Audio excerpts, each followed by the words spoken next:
Teach on something that I've heard two separate people talk about this week, and I've heard multiple agents I've interviewed, they're all struggling with the same thing. And like I mentioned, getting buyers to do stuff, right? Or getting sellers to do stuff. And so we're a high resistance marketplace. Why? Because higher interest rates typically, they have come down a little bit, but ideally there's just a lot of resistance, both sellers and buyers right now, right? And so if I look back, what's the main challenge that we still struggle with in every single part of the sale as agents? What do you think it is? Frame, pre-frame, what is it? Objections. Why do you say that, Ryan? Because I go through here in the morning training and nobody can handle objection. Yeah, it's by far the biggest gap for anybody. And here's the crazy part, I'm going to go deeper. Objections is not just on the phone, not just in the buyer presentation, it's through the entire process. And that's what I want to kind of go through with you guys today and break it. Even here's the deal, and I was analyzing this, which is why I'm teaching it. It's a major problem on the seller side at every single level, right? So every single person in here is at a point where we're not quite at mastery of objections, right? And so that's the key thing I want to kind of look at. Here's the thing, I want you guys to write this down and just ask yourself this question. What is it costing you by not being great at objections? Like, what's it costing you by not being a master in objections? And I mean like true master, like anything and everything, right? Now I was thinking about this last couple of days. Then ironically, I got this thing from Bill this morning, and guess what he talked about in yesterday's huddle, which I missed it. It was the training they did was about objections and the challenge they had. But one thing I was kind of going back through of the Grant Cardone stuff, it's just really helpful just to realize, like, look, man, it's costing people a lot of money. I was thinking about this. There's people been here for 3 or 4 months that are still struggling, and guess what? They still suck at basic objections. So think about that. It's a very difficult business. You're miserable for 3 or 4 or 5 months. You still really suck, and guess what you're not doing? Practicing objections, which is ultimately the biggest part of what? Your resistance or problem or pain. And so like I'm just asking like, hey, what is ideally cost you not being great at objections? Which is a good thing. I'll cover this thing today called the objection off God in a way, but like there's different parts you got to be a master at all this, which I'll talk about in a second, but there's just kind of a circle, right? Where you got to be really good at kind of going through this process. And what's going to happen is as you go through them, we'll just write objections, right? The first part, you come in, where's it at? Prospecting, right? So as I'm following back up, right, that's where most of the initial objections are. And so my initial objections there are going to be different than my objections where? In the presentation, when I'm making the offer. But a lot of times, we're not great at it, and we're not making sure that we're constantly getting good or practicing on it. Like Ryan mentioned, you'll teach on it, and then they don't know it. Why is that, Ryan, you think? I just want to know the basics. I want it to happen really fast. I want to look back and work. The practice part is where you get it. And this is one thing that I'm going to get back to and I'll talk about in a second. Like everyone, there's one thing everybody's missing. It's the only reason I'm teaching it today. I'm going to share it with you about 5 minutes. When I saw the word, I'm like, holy shit, I got to go through and teach it again because it's by far the number one thing. Because even if you know it this week, what happens 2 weeks from now? You forget it, you don't know about it, right? You forget that the objection handler if you're not staying sharp on it, which makes a big difference. So number one thing here, prospecting. So I get certain objections here, prospecting. What's the number one thing that I'm looking for, or what do you think the biggest objection is on the phone typically? And so all you're wanting with them at that point is what? Am I selling something? No. I'm just looking for time. And so I have to be good enough to be on the phone to be able to jump and have energy and the ability to overcome to be able to get what? Time to do what? Pitch them on what I'm offering, what we have, what our value is, right? Which is important. And so then, obviously the second part of that can be face-to-face or typically on the phone too, is the greeting. So when I meet someone, or someone calls in or I call out, right? The greeting makes or breaks part of the sale. 2 main parts. Number one, tonality, energy, certainty, right? The second part is actual words I use, right? We listen to a lot of incoming calls. The greeting sometimes doesn't sound very good. With me? If you listen to outgoing calls, sometimes the greeting doesn't sound very good. And so you have to make sure I'm analyzing and aware, and I'm teaching this kind of circle so you can kind of see, okay, every single part of this process has different objections and different challenges where we're at. Listing appointment, guess what? Greeting at the house makes a difference in how I show up, right? And how I dress and how I look and how I talk. All those things make a big difference. Ideally, right? So that's key part. Third piece, qualify. What does that part mean, you think? This is me asking questions about looking to make a move next few months, right? Whatever it is, that's part of that part. Same thing in the sale. Hey, looking to get your home sold next few months. This can be both on the phone and in person. Okay, and so it's important. So for example, if I'm going through qualifying, which should also be discovery, I'm asking certain questions. If I don't go deep enough and they give me an objection there even, like, well, I'm not really thinking about selling, thinking about renting it, right? Got that one yesterday. That's an objection that comes up right then in the very beginning that you have to be aware of and be able to overcome and get through that. Make sense? And that could be short-term or long-term. That was the situation I ran into yesterday. And that's kind of something you kind of run into overall with that part. But here's the thing. Once you are getting killed by objections, every single part, right? Getting killed objections, just looking, price too high, I'm not buying, right? Just looking around, I'm not a decision maker, we're not doing anything quite yet, we're still out in the future, right? All that stuff is just what?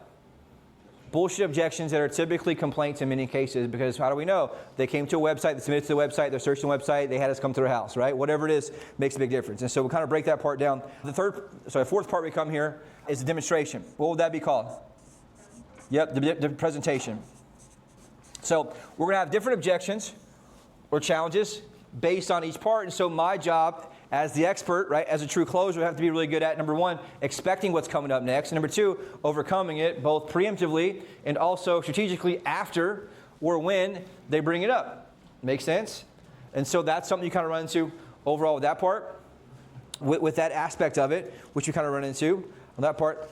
Next one run into, now, again, that's presentation. Next one you come into is what they call a proposal, which would be like what? The close, which would be like our agency agreement, listing agreement, or the buyer agreement. And at that point, you're going to have different objections pop up, which are things like what? Price. All right, I don't sign anything the first day. I need to think about it. I need to talk to my spouse, right? And it's all the basic 3 or 4. That's one thing that we're talking about, Grant Cardone's talking about. Every person in here is getting the same 3 or 4 objections. And they may be different. And the crazy part you got to think about is you're projecting that objection based on how you're showing up and what you're saying.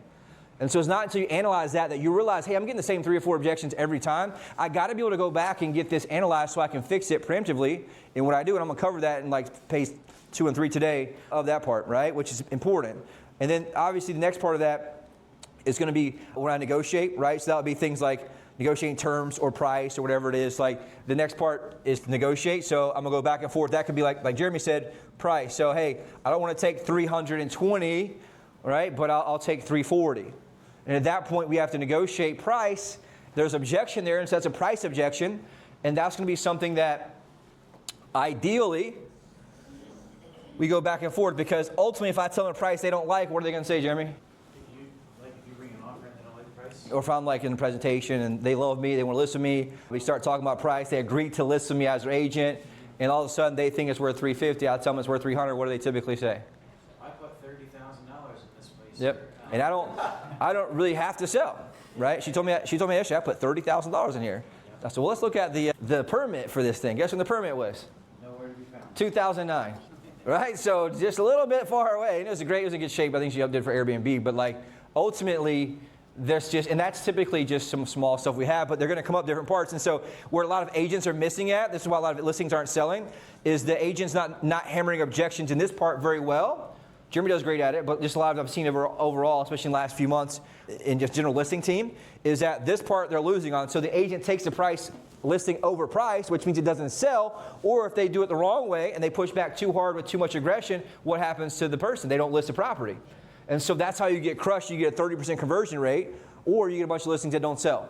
And so that's why it's important to know where it's happening in the process so I can get good at that, because otherwise they may blame it on something else in another part of the process. Does this make sense? This is why it's important to outline this. I'm going to show you, then we're going to break down each part of like, okay, where am I actually getting these objections and what's bringing it up, right? And so that's the key part. So that comes down to negotiation of terms. That could also be commission, time of agreement, things like that. We get that listing agreement too. Well, I'm not doing 6 months or whatever it is. And then obviously you have the close, which is them signing it. That's also when something comes up like, well, am I not going to sign anything today? I need to talk to my wife. I need to think about it. I need to talk to my partner. All those things come up at that point. And I can get those objections at 2 different places. And then the next part I have, the potential objections, is the follow-up. And that will be where? Post-sign listing, post-sign buyer agreement.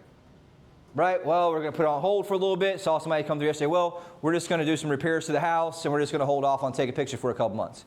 That's an objection, right? So I saw that come through going to a different agent. So I pick up the phone and call the lady, because what am I going to do? Overcome that objection. Hey, look, do you realize the rate just got to the lowest they've been since 2022, right? They got 5.99% this week. What would make you want to wait 3 or 4 months and put repairs in it? Do you know, by the way, what your return your repairs are going to be?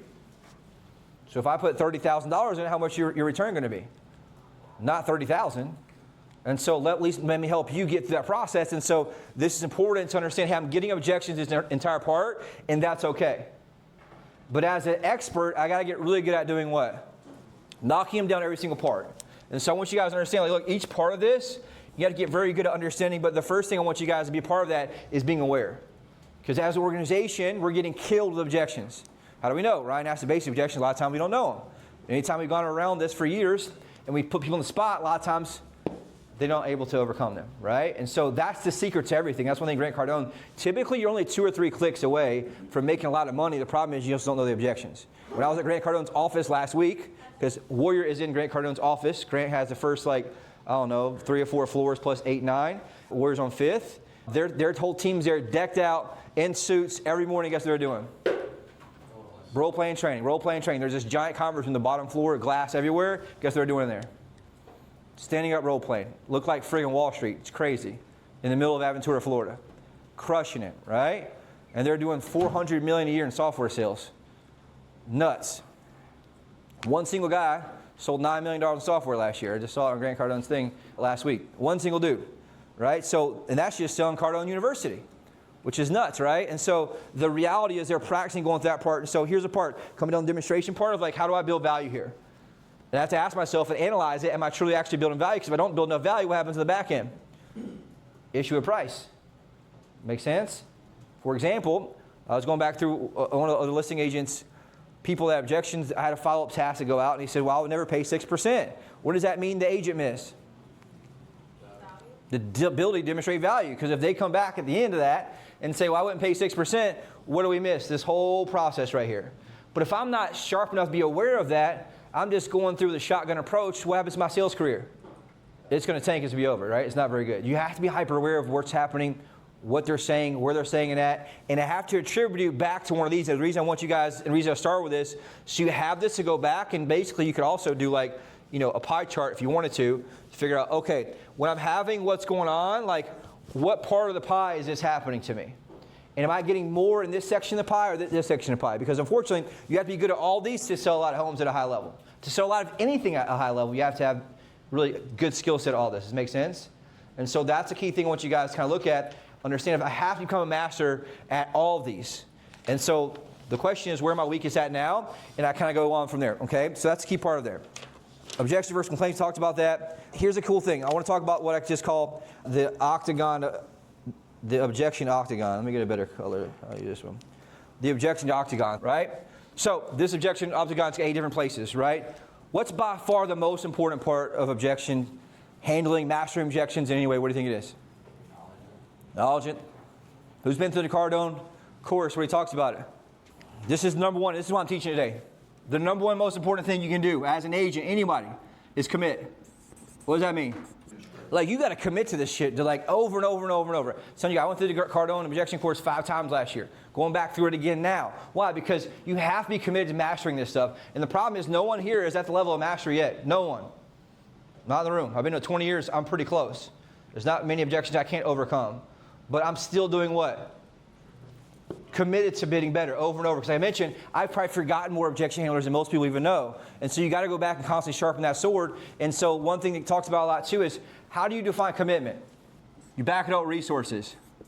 And what that means is you back it up with energy and time. In your case, right, energy and time. Other case would be money and energy. Does that make sense? I paid for the course for you, paid for the courses for you, the opportunities for that. That's key, most important, right? The first step to getting anything in life is to commit. Right? To get rich, to have a great marriage, whatever it is, you got to make sure you're committing to it to have it, which is very, very important, right? And like I mentioned, to solidify commitment, you have 2 things, resources and energy. And this is one thing he talks about a lot too, is that commitment doesn't take place in the mind. Many people think it does. They think, I'm going to commit to getting good at objections, but what happens? It stops right there. The actual commitment comes through where? With action, meaning that I back it up with doing what? Number 1, studying, but studying's not enough. How do we know that? How do you do it, Ryan? Because if you teach it, and they don't know it, what's the missing link? Practicing it. Why? Because you have to memorize it, and as humans, you just have to role play consistently over and over and over and over and over to get it. Make sense? And so the challenge is, I watch a lot of people struggle.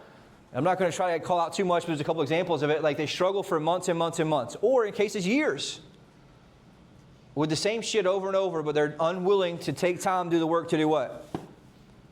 master objections. This is true on listing presentation, listings that we have listed, buyer presentations, buyer stuff that we have. And it's just an example of like how we as humans just want to learn on the fly instead of taking time to do mastering. The only reason I'm teaching this today is I just hope that a couple of you guys just take time to do this right here. That's it.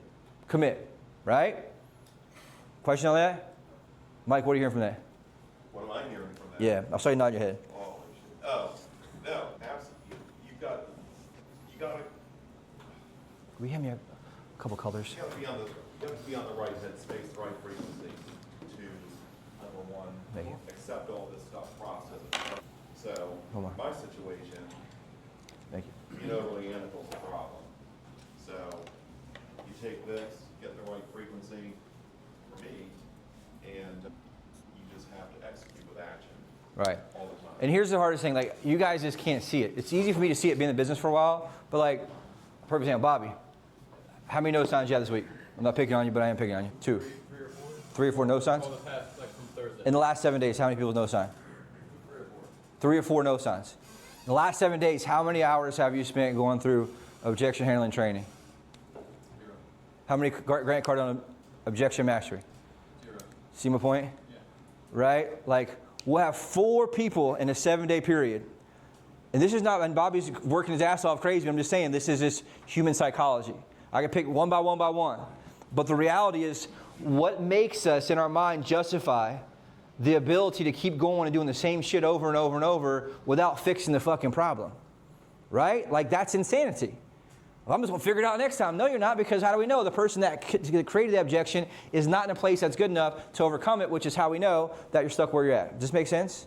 And so some of y'all struggle for months and months and months on the phone, face-to-face. And here's the crazy part. The hardest one that you get to is really for most of y'all, where you're getting most of it, is right here. It's okay, easy to sign them, especially on the buy side, but where you're losing them is here, but you're not even aware of it.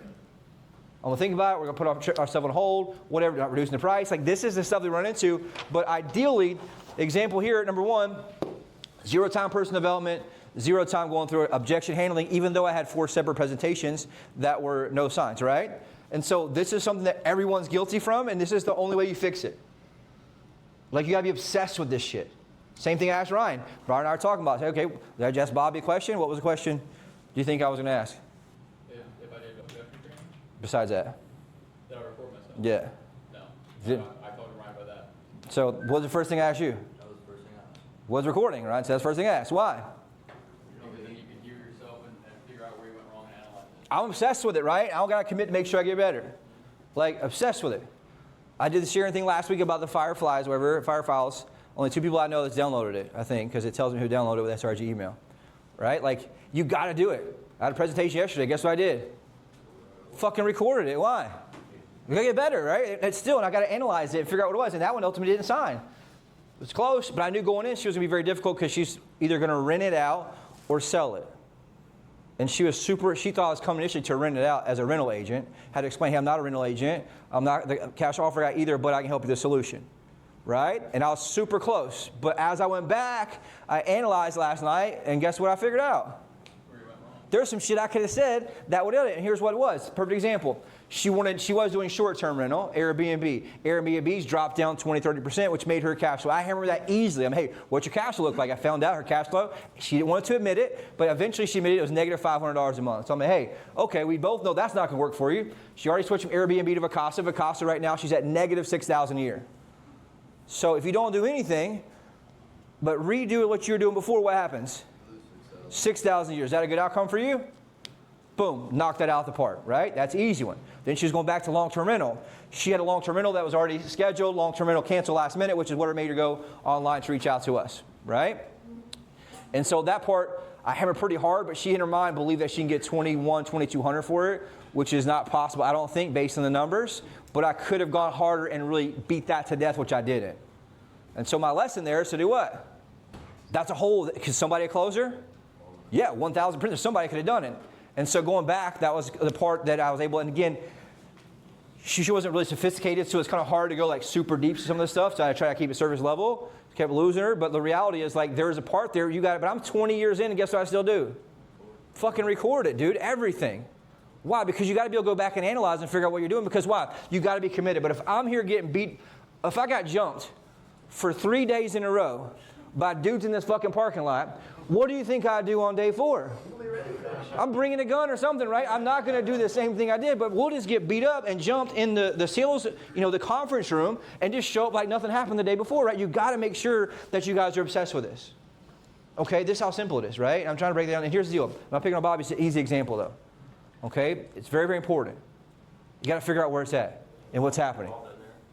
Everybody's still here, still there. That's my point. At every level, people are still getting it. You're getting objections that don't get handled. Jeremy gets objections that don't get handled. So our job, I get objections that aren't handled, right? So we have to make sure that we have to get and stay at mastery. Very important, okay? Second piece of this, which is important, is you have to take massive responsibility. Responsibility, what does that mean? And what does that mean?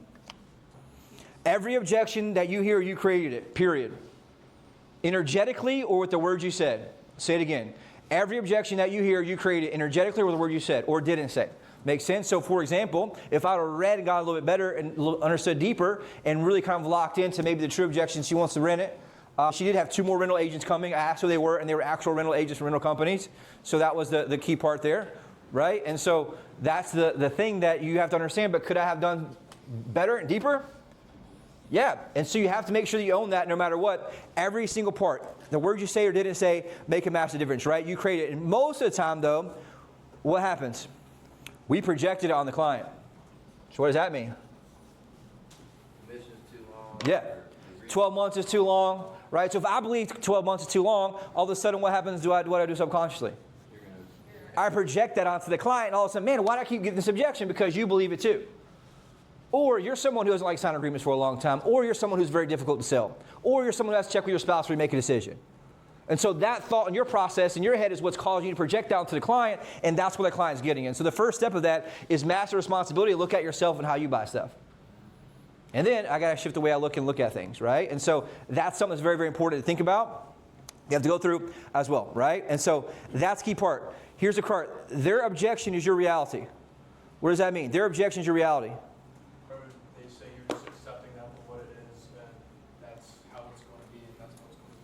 And so no matter what, you got to make sure that, and here's the crazy part, and I wrote this down a better way to say it, but like, even if you are not the creator, you are responsible. Say again, even if you're not the creator, even if you're not responsible, you need to take full responsibility. Why? Because if you continue to plant those seeds and they become a reality, you're just going to replicate it over and over and over again. Yeah, and let's say I didn't project it, right? Like yesterday, I don't think I projected the rent one because I didn't really have any freaking clue she was still trying to rent it. I thought she was unhappy with the short term. I thought she was unhappy with but I didn't realize she was that committed to renting it, right? And so I was a little taken back with that. And so I'm like, oh shit, I got to go back over to it. So now I'm doing that one, the cash offer one, and the short term one, right? So I overcame the short term, the cash offer one. The other one was a little bit weak on the third because I was just a little bit blindsided by it. And that was just me. I could have gone and listened to the call, but I was just back to back to back, right? So with this, whose responsibility is it? Mine, right? Because I could have hammered the shit out of that. Hey, let's go through. Let's look it on Zillow. Let's see what you can do for it. Hey, right here it says you only get $2,000. Take your expenses out, what you're dealing with. So I did do that kind of, and then it turns out she has a $100,000 loan at 2.3%, right? Which I was kind of like, fuck, it's kind of hard to make that work, right? But she was needing to net a certain amount, which I think it was 21 or 22 she needed. Rental after pest control and landscaping, right? So that was a challenge, right? So just something to think about with that we have there, okay? Question about that. This is combination to the next one. What's third one? Anybody have any idea? You must define the real objection. Define the real objection. What does that mean? This is the hardest part. This is the trick. This is a trick. The one they tell you is typically what? Not the real objection. It's a smokescreen objection. Here's the hardest part. It's hardest for agents. Like Joe, for example. We've been in the seller meeting for years down there. Out of 100 meetings, how many actual objections do you hear from the agents when we ask them? 0. Really. Jeremy brings some good ones, but most of the part, yeah. There are people that will present a problem in an objection or negotiation. And so this is a big aha for me. This is why I'm teaching it. For most of you, it's hard for you to even define the objection. So when I ask, hey, what was the objection? What happened? What do they get? Always a story. Well, this, and this, and this, and this. But here's the problem. What's the problem with that? I can't fix a story. And if I'm telling a story about the person, right, in terms of what it is, I can't define the little objection. Guess what I can't do? I can't correct it and can't close them. And even if I did have the actual objection defined, in my follow-up in 2, 3, 4 calls, guess what I can do? Overcome the little objection. I think the reason why they don't boil down the actual objection to like a digestible thing to overcome is the same reason why they don't record their presentations, right? Yeah. I think it's a little bit of pride, and obviously you can always justify anything you want with great excuse. It's because you don't know the objection. In some cases, yeah. Right? You take what they say, and that's not the actual real reason. Yeah. It's like if someone says, oh, I want to move to Florida. Well, why do you want to move to Florida? Oh, my grandkids are there. So it's more than just that, right? Why do you want to go see your grandkid or be close to your grandkids? Well, maybe it's because they felt guilty that they didn't get to spend time with their children when they're growing up, and they want to make up that time with their grandchildren. Or, there's always like more to it on the reason why. But we just said, the objection was they want to move to Florida, but they say they're not going to move if they can't get a certain amount of money. So the real objection is. Yeah, and at that point, you got to get down and figure, okay, what's holding them back? Because the real pain and the real objection, two separate ones, right? The real pain, that scenario is going to be what? Love loss, time loss with their grandkids, missing out in that time period, right? Which once you start having kids or grandkids, you feel like that shit's actually invaluable, right? There is not a number. Like, you couldn't pay me any amount of money to miss 2 or 3 years of my kids. Can't imagine what grandkids would be like, right? And so the reality is, the second part is defining what that real objection is. I'm going to get to that in a minute. Because most of the time, the objection you're saying is not the real objection.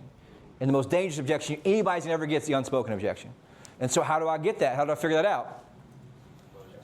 Ask the question, right? Ask the question. You have to ask the question, right? And so that's the key thing. So that's also where, and I noticed this yesterday a little bit, is like, sometimes you talk too much, where do they start getting their head?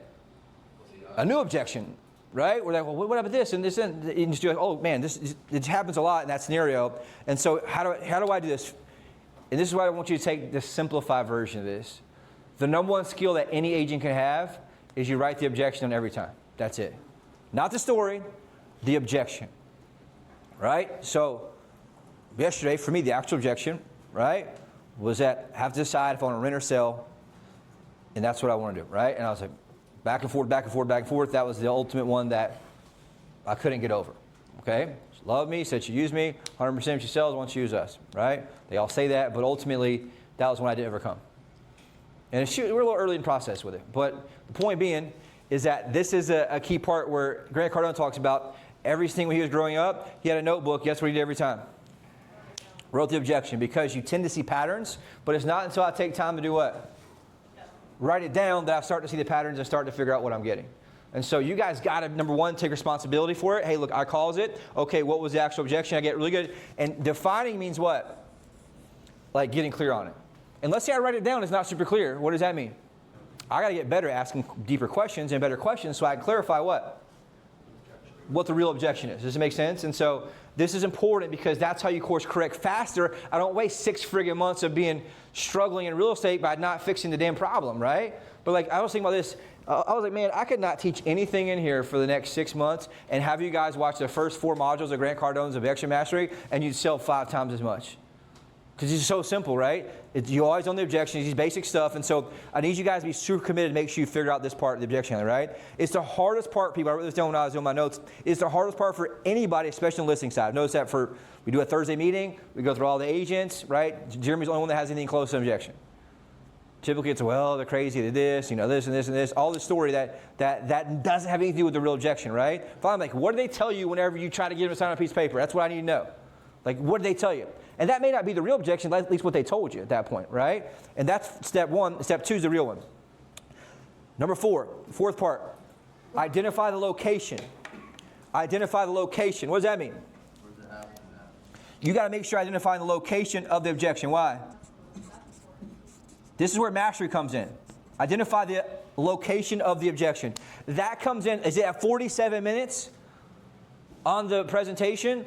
Right? That's where recording comes in. That's also where AI comes in. You can look next to the entire transcript, and guess what it has next to it? Timestamp.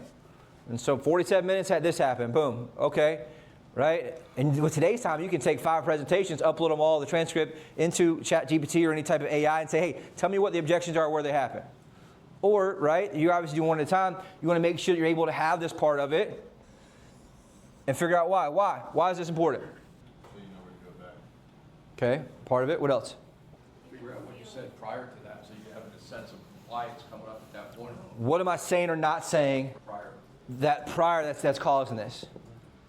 It's simply something you're saying or not saying. Here's a sneaky part. In some cases, something you're saying is triggering the objection on the person. Or it's something that's natural, which is okay to have the objection, and you're just not overcoming it the right way, or you're not setting them up the right way. For example, on the phone call, in the phone script, I want them to say, why can't we just do it over the phone? And that's okay, because I overcome that objection. I set them up for that objection, then overcome that objection. Does that make sense? Now, if I'm not getting that objection, that means I'm missing something, and guess what happens? If I don't get them to ask me a question on the phone, like, why don't we just do it over the phone instead of sitting down, what happens? Like, if it's super easy, I'm like, hey, look, when's a good time to sit down 5 to 10 minutes, or like Tuesday at 3 o'clock? They're not going to show up. They never show up, right? And so what I've noticed is when I get the objection, overcome it, they show up. And that comes from what? Tracking it, understanding it. And I was like, man, every time the easy one comes, they don't say anything, and they don't give me an objection, they never, ever show up. And I'm like, is that because they're smart enough just like bullshit me, or they're just like a pushover? I don't know. Right? And so that's why it's super important to know. So let's say they don't give me that objection. I'm going to go back and just reclose them again and basically sell them again. Hey, there wouldn't be any reason you couldn't make it tomorrow at 2 o'clock, is there? Right? And lock them down to wherever that part is, which is super important. The fifth one comes down to the next part. Identify the objection versus sales process. Identify the objection versus sales process. What does that mean, you think? Were they in the sales process when they were objecting? Yeah, like we're in the process. In other words, for example, and it kind of goes to location, but like what part of the process? Is it like in the front of the chart, and I'm saying this part, back of the chart, this part, or is it when I'm just writing the close, let's say listing agreement? I'm doing the close to be your agent. Is it the close about price? Is it the close about whatever it is? Because this is important. And one of the biggest lessons I got in timeshare, Jeremy, what do you think? What was one of your biggest lessons in timeshare? Everyone lies to you. Everyone lies, for sure. That's for sure. My biggest lesson in timeshare was I often knew what the objection was on the front end. But guess what I didn't do? You would hope they wouldn't bring it up. I'd hope they wouldn't bring it up. And so I knew in my soul that they was going to say like this, XYZ, we can't afford it, we don't vacation that much, whatever it is. And every single time that I didn't address it head on the front end, what would happen? Bite you on the back. It bite me on the back end every single time. So I figured out very early in timeshare. I'm like, man, shit, this is crazy. The last 4 times I knew they were going to say XYZ, they said XYZ. But I was too scared to address it. And so in that sales process, guess what I started doing? This is where our whole presentation came from, this thought process. I'm like, well, shit, if I can overcome every objection they could ever have on the front end, what does that leave the back end? Nothing to object to, right? And so I built that into my timeshare presentation, which allowed me to do very, very well with it. And then I did the same exact thing here. And so here's the question. If I'm getting that, where am I, number one, not addressing on the front end? So where are you skipping on the chart? Are you skipping something in the front of the chart? Because guess what? Most of the time, that's what it boils down to. Make sense? And so this is like, let's say minute 47. This is part of the process. Like, where am I skipping something that I'm running into? This could be pre-frame. So, for example, if they get to the end and like, well, I got to think about it. What does that tell me, Jeremy? We didn't talk about that in the front end. My pre-frame wasn't strong enough, right? So I may have let them off the hook when I said, hey, the most important decision one makes is agent choose. Let me tell you what we're going to do today. Learn about you guys. I go through the whole process. At the end, if I think, you qualify for our system, our process, I'll make an offer to work together. Only thing I want for you guys at the end today is simple yes or no if you feel we're a fit as well. Does that sound fair enough? And if they say yes weekly, or like, oh, okay, what happens? That means it's not clear, right? You got to go back and reclose it. Hey, just so we're clear on the same page, the most important decision, and just say it again. And so that's one thing I learned, and that's a part of the process where you got to identify where it's happening and where you're missing it. So what are they telling me at the end, and then where does that go back to the front end where I'm missing? And typically it goes one or two things. I'm skipping something, or I know something's coming up through my questions, and I'm not addressing it head on. But what I've learned is, and Alex Armoza talks about this a lot, is you always got to shoot the zombies before they get to you. Right? What does that mean? If an objection is verbalized, it becomes real. Becomes real. And we talked about this, I taught this years ago, like there's a scientific study where it's like 10x more powerful once it goes from the mind to the mouth, right? Because now it's verbalized, it's tangible, and it's much more difficult to overcome. But if I can overcome it early on, it allows me to make sure it's much easier, has less power. Does that make sense? And how do I do that? There's 2 ways. Number one is through a question, which would be a trial close, which where I'm expecting that objection. Does that make sense? Now, if I'm scared of objections, what happens? People are not going to ask the question because you're scared to get the objection. But if I know it's there anyways, and it's going to kill me regardless, it's like a bomb, right? I know it's going to blow up if I don't disarm it. I got to at least try to disarm it, right? And so here, I want to ask the question that's going to bring the objection out. Make sense? It's trial close. What do you think about XYZ? Does that work for you? Is this, whatever it is. Or I can do the next part, which I'm teaching here, which I'm just going to call the objection out. Does that make sense? Right? So I'm going to prepare and this is kind of, I got ahead of myself here, but I can prepare until I can predict. What does that mean? Prepare to go ahead and go over it before it comes out. Like, before you sit, if you think the agreement's too long, handle that objection when you're going over the section before they say it. You know what I mean? Like, Yeah, I won't if I bring that one up, but yeah, like. But how I do it is most agents, what they do is sign maybe a 2-month, 3-month little agreement, and after that, what do you guys feel in the back end from that? Pressure, right? That's why we do 300 grams, no pressure whatsoever. And then I never had that objection up front. I'm pre-framing that up while we're going over that. Yeah, it's dangerous for new people. Yeah, that's possible, right? So, but that's the way to say, right? So the way to do that, hey, Ryan, there's probably only one reason you wouldn't do this today. And then whatever it is, you say it. Now, I can't just pick what my objection is. It's got to be what? Their objection. Because you can really, if I start telling everybody, man, you probably think 12 months is long, eventually somebody's going to think, damn, these other agents only do a 2-month agreement, you're a 12-month agreement. So they're going to compare you to them. You got to be careful with that, right? But the only reason you would do this is because your spouse isn't here today. But we both know, Ryan, that your spouse will let you come meet me today if she didn't trust you to make the right decision, would she? Now, what do I do from them? Well, you're controlling the frame around the objection. I took the power away. Yeah. Right? So if I do it early on, I know that may be an issue if he or she brought it up, right? I'm going to say, hey, look, you said you love it, Jeremy. You told me 6 times you want to listen with us, unlike anything you've ever seen, right? Probably the only reason in the world you would ever do this, or you could say that you wouldn't at the end would be because your spouse wasn't here. Is that right? Yeah, well, the good news is we both know that she wouldn't let you come today if she didn't think you could make the right decision without her, would she? Boom. Now I just stole that away, right? By predicting, understanding what happens based on the scenario or business partner, or whatever it is, and that allows me to make sure I can overcome that. Make sense? You would do, right? Like on the front end, like before you even start the process? No, so I would ask, can you make a decision about your spouse? I'm going to ask on the front end if I did, right? Yeah. And then I'll try the trial close initially, right? Well, how long you been married? All that stuff. This would be back in after I've already addressed it a little bit. Based on what you told me earlier, the only reason you wouldn't ever do this, right? But we already talked about that, and we obviously know that's not a big deal. Boom, whatever it is, right?